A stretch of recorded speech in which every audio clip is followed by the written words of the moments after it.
আসসালামু আলাইকুম ওয়া রাহমাতুল্লাহ। আজকে আপনাদের সাথে নতুন একটা জিনিস শেয়ার করি। সেটা হচ্ছে আমার ভিডিও যারা দেখছেন হয়তো আগে এই জিনিসগুলো দেখছেন যে আমরা ডালের গাছ, ফেলিন গাছগুলো আমরা আগে পরিষ্কার করে দিয়েছিলাম। পরিষ্কার করে দেওয়ার পর এখন গাছের আলহামদুলিল্লাহ ফলন আছে। আর এটার মধ্যে একটা মজার বিষয় হচ্ছে এরকম, অধিকাংশ ফলনের গাছগুলাই কিন্তু বেশিরভাগ একসাথে ফলন আসে, গাছ কাটা হয় অথবা গাছ তুলে ফেলা হয়, একসাথে ফলন পাওয়া যায়। কিন্তু এই গাছের ক্ষেত্রে অথবা এই জিনিসের ক্ষেত্রে একটু ভিন্ন। এগুলো হচ্ছে প্রতিদিন পাকে আর প্রতিদিনই তুলতে হয়। কিছু সংখ্যক পাকে আবার কিছু সংখ্যক কাঁচা থাকে। প্রতিদিন এগুলো তুলে নিতে হয়। যদি না তোলা হয় তাহলে কি হবে, এগুলো একেবারে পেকে আবার জমিনে পড়ে যাবে, আবার গাছ উঠে যাবে। তাই অনেক সতর্ক থাকতে হয় আর সতর্কতার সহিত তুলতে হয়। আর বেশি জোরেও মানে উঠানো যায় না, টান দেওয়া যায় না, গাছের গোড়া থেকে ছিঁড়ে চলে আসে।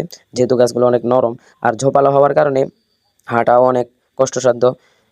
তাই যেগুলো পাকা এগুলো তুলে নেওয়া হয়, প্রতিদিনই কিছু কিছু তোলা হয়। যেটুকু আলহামদুলিল্লাহ যা ফলন হয়েছে শুকরিয়া আলহামদুলিল্লাহ। তো প্রতিদিন কিছু কিছু তুলে এগুলো জমানো হয়, তারপর এগুলো শুকানো হবে ইনশাআল্লাহ, আপনাদেরকে দেখাবো। তো সবাই আমাদের জন্য দোয়া করবেন। আসসালামু আলাইকুম ওয়া রাহমাতুল্লাহ।